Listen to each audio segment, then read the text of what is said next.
نبی کریم صلی اللہ علیہ وسلم نے فرمایا، اللہ تعالیٰ نے کوئی بیماری ایسی نہیں بنائی جس کا علاج پیدا نہ کیا ہو۔ کچھ چیزوں میں یقینی شفا ہے، جن میں نمبر 1 شہد ہے، ہنی۔ ابو سعید رضی اللہ عنہ سے روایت ہے کہ ایک آدمی نبی صلی اللہ علیہ وسلم کی خدمت میں حاضر ہوئے اور عرض کیا کہ میرا بھائی پیٹ کی تکلیف میں مبتلا ہے۔ آپ نے فرمایا اسے شہد پلاؤ۔ پھر دوسری مرتبہ وہی صحابی حاضر ہوئے، آپ نے اسے اس مرتبہ بھی شہد پلانے کے لیے کہا۔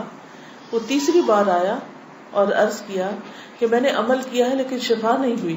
آپ نے فرمایا اللہ تعالیٰ سچا ہے اور تمہارے بھائی کا پیٹ جھوٹا ہے، اسے پھر شہد پلاؤ۔ چنانچہ انہوں نے پھر شہد پلایا تو اسے تندرستی ہو گئی۔ کیونکہ قرآن مجید میں آتا ہے نا کہ شہد کے بارے میں کہ وہ شفا ہے، فیہ شفاء للناس۔ کلونجی میں شفا ہے۔ نبی صلی اللہ علیہ وسلم نے فرمایا سیاہ دانوں میں ہر بیماری سے شفا ہے سوائے موت کے۔ عجوہ کھجور، رسول اللہ صلی اللہ علیہ وسلم نے فرمایا عجوہ جنت کے پھلوں میں سے اور اس میں زہر سے شفا ہے۔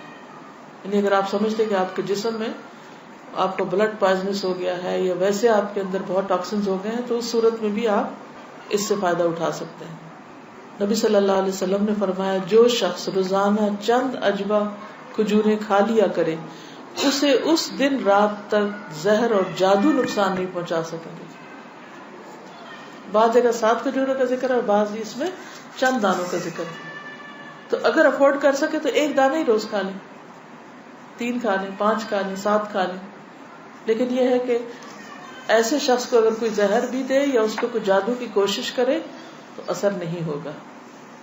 اسی طرح برنی کھجور کی قسم ہے۔ رسول اللہ صلی اللہ علیہ وسلم نے فرمایا سب سے بہترین کھجور برنی ہے، وہ بیماری کو دور کرتی ہے اور خود اس میں کوئی بیماری نہیں ہے، یعنی شفا کا ذریعہ ہے۔ پھر زمزم۔ ابو جمرہ کہتے ہیں کہ میں ابن عباس رضی اللہ عنہ سے لوگوں کے بے قابو ہجوم کو دور رکھتا تھا۔ ابن عباس ایک اسکالر تھے، مفسر قرآن، تو لوگ ہجوم کر دیتے تھے ان پر، لیکن کچھ عرصہ نہ جا سکا۔ بعد میں جب حاضر ہوا تو ابن عباس نے مجھ سے اتنے دن نہ آنے کی وجہ پوچھی۔ میں نے عرض کیا کہ مجھے بخار ہو گیا تھا۔ ابن عباس کہنے لگے کہ رسول اللہ صلی اللہ علیہ وسلم نے فرمایا بخار جہنم کی گرمی کے اثر سے ہوتا ہے، اس لیے اسے آب زمزم سے ٹھنڈا کیا کرو۔ یعنی بخار کے مریض کو آب زمزم پلائیں بھی، ماتھے پہ پٹیاں بھی کریں، چھڑکاؤ بھی کریں، کسی بھی طریقے سے اس کو ٹھنڈا کریں زمزم کے ساتھ۔ پھر پانی سے علاج۔ نبی صلی اللہ علیہ وسلم نے فرمایا جب کسی کو بخار ہو جائے تو 3 رات سحری کے وقت اس پر ٹھنڈا پانی بہایا جائے، یعنی صبح ارلی مارننگ۔ اب یہ وقت آپ نے خود مقرر کیا ہے، اس لیے اس وقت کی پابندی کرنا مسنون طریقہ ہوگا۔ بعض اوقات لوگ خود سے خود ایسی چیزیں اپنے لیے لازم کر لیتے ہیں، وہ ٹھیک نہیں۔ پھر ہے گائے کا دودھ۔ عبداللہ سے روایت ہے کہ رسول اللہ صلی اللہ علیہ وسلم نے فرمایا اللہ تعالیٰ نے بڑھاپے کے علاوہ ہر بیماری کا علاج نازل کیا ہے۔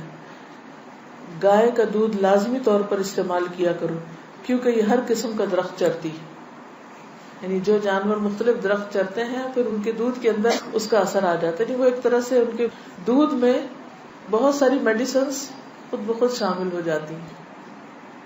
حجامہ کے ذریعے علاج۔ ابن عباس بیان کرتے ہیں نبی صلی اللہ علیہ وسلم نے فرمایا بہترین دن جس میں تمہیں سینگی لگوانی چاہیے وہ چاند کا 17واں، 19واں اور 21واں دن ہے۔ معراج کی رات فرشتوں کے جس گروہ کے پاس سے بھی میں گزرا اس نے یہی کہا اے محمد صلی اللہ علیہ وسلم سینگی لگوانے کا اہتمام ضرور کرنا، یعنی حجامہ ضرور کروانا۔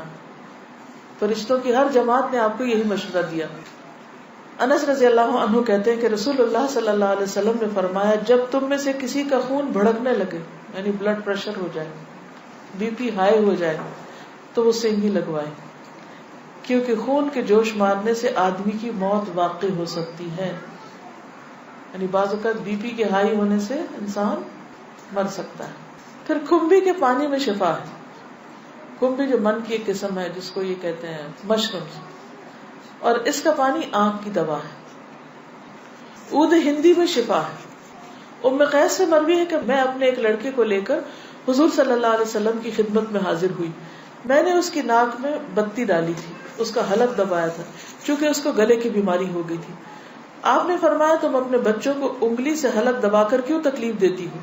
یہ عود ہندی لو، اس میں 7 بیماریوں کی شفا ہے. ان میں سے ایک ذات الجنب، پسلی کا ورم یعنی کہ نمونیا. اگر حلق کی بیماری ہو تو اس کو ناک میں ڈالو، اگر ذات الجنب ہو تو حلق میں ڈالو. یعنی بعض چیزیں ناک کے راستے بھی ٹپکائی جا سکتی، بعض گلے میں ڈالی جا سکتی. جنگلی بکری کے گوشت میں شفا، ہنٹنگ کا جو گوشت ہے نا. انس بن مالک سے روایت ہے کہ رسول اللہ صلی اللہ علیہ وسلم نے فرمایا ارق النساء سے شفا حاصل کرنے کے لیے جنگلی بکری کے ران کے اوپر والے کمر سے متصل حصے کو پگھلایا جائے، پھر اسے 3 حصوں میں تقسیم کیا جائے اور مریض نہار منہ 3 دن یعنی ہر روز ایک حصہ پیے. یعنی اس کو سوپ بنایا جائے، پگھلایا جیسے مراد یہ کہ اس کو بالکل اس کو ملیدہ بنا لیا جائے. کون سے حصے کو؟ ران کے اوپر کے حصے کو. تلبینہ. عائشہ رضی اللہ تعالی عنہا بیمار کے لیے اور میت کے سوگواروں کے لیے تلبینہ پکانے کا حکم دیتی تھی اور فرماتی تھی کہ میں نے رسول اللہ صلی اللہ علیہ وسلم سے سنا ہے کہ تلبینہ مریض کے دل کو سکون پہنچاتا ہے اور غم کو دور کرتا ہے. مہندی. سلمہ ام رافع جو رسول اللہ صلی اللہ علیہ وسلم کی آزاد کردہ باندی ہیں فرماتی ہیں کہ نبی صلی اللہ علیہ وسلم کو زخم ہوتا یا کانٹا چبھتا تو آپ اس جگہ مہندی لگاتے. اور آخری بات یہ کہ پرہیز علاج سے بہتر ہے. ام المنذر بنت قیس انصاریہ کہتی ہیں کہ رسول اللہ صلی اللہ علیہ وسلم میرے پاس آئے. آپ کے ساتھ علی رضی اللہ عنہ بھی تھے جو ابھی ابھی بیماری سے صحت یاب ہوئے تھے. کچھ نیم پختہ کھجوریں جو پک گئی تھی لٹکی ہوئی تھی. رسول اللہ صلی اللہ علیہ وسلم نے ان کو کھانا شروع کر دیا اور علی بھی کھانے کے لیے کھڑے ہوئے، لیکن رسول اللہ صلی اللہ علیہ وسلم نے یہ کہہ کر منع فرمانا شروع کر دیا کہ رک جاؤ کیونکہ ابھی تک بیماری کی کمزوری باقی ہے. سو وہ رک گئے. میں نے جو اور چکندر کا ایک کھانا تیار کیا اور آپ کے پاس لے کر آئی. رسول اللہ صلی اللہ علیہ وسلم نے فرمایا علی یہ کھاؤ، یہ تمہارے لیے زیادہ مفید ہے. یعنی بیمار کو کچھ چیزیں کھانی چاہیے اور کچھ نہیں کھانی چاہیے. تو اس لیے حکم کیا ہے کہ علاج کرتے رہو. اللہ نے کوئی بیماری ایسی نہیں رکھی جس کا علاج نہ رکھا ہو سوائے موت اور بڑھاپے کے. اسی طرح معالج کو دکھانا چاہیے. جابر بن عبداللہ سے روایت ہے کہ رسول اللہ صلی اللہ علیہ وسلم ایک بیمار کی تیمارداری کے لیے تشریف لے گئے اور فرمایا تم لوگ اس کے لیے کوئی طبیب کیوں نہیں بلاتے؟ انہوں نے کہا اللہ کے رسول صلی اللہ علیہ وسلم آپ بھی ہم کو ہی حکم دیں گے، یعنی آپ بھی کہتے ہیں کہ ہم طبیب کو بلائیں. آپ نے فرمایا اللہ تعالیٰ نے جو بیماری اتاری ہے اس کی دوا بھی نازل کی. تو طبیب یا معالج کو دکھانے کا حکم کیوں ہے؟ اس لیے کہ وہ صاحب علم ہے، صاحب تجربہ ہے، اس کے پاس ایکسپیرینس ہے. تو جب انسان کو کسی بھی چیز کے بارے میں علم نہ ہو تو حکم کیا ہے قرآن کا؟ فَاسْأَلُوا أَهْلَ الذِّكْرِ إِن كُنتُمْ لَا تَعْلَمُونَ. جاننے والوں سے پوچھو اگر تم نہیں جانتے، چاہے کوئی دنیاوی مسئلہ ہو یا کوئی دینی مسئلہ ہو. پہلا کیا ہے؟ توکل، اللہ پہ بھروسہ کہ شفا مجھے دے گا تو وہی دے گا. اور جو بھی کچھ کرے اس میں یہ نہ سمجھے کہ اس چیز کے اندر کوئی چیز ہے، وہ اللہ ہی نے ڈالی اس وقت. دوسری چیز ہے دعا کرنا، دعاؤں سے علاج. تیسری چیز صدقہ کرنا. کوئی بیماری آئے تو صدقہ کیا جائے.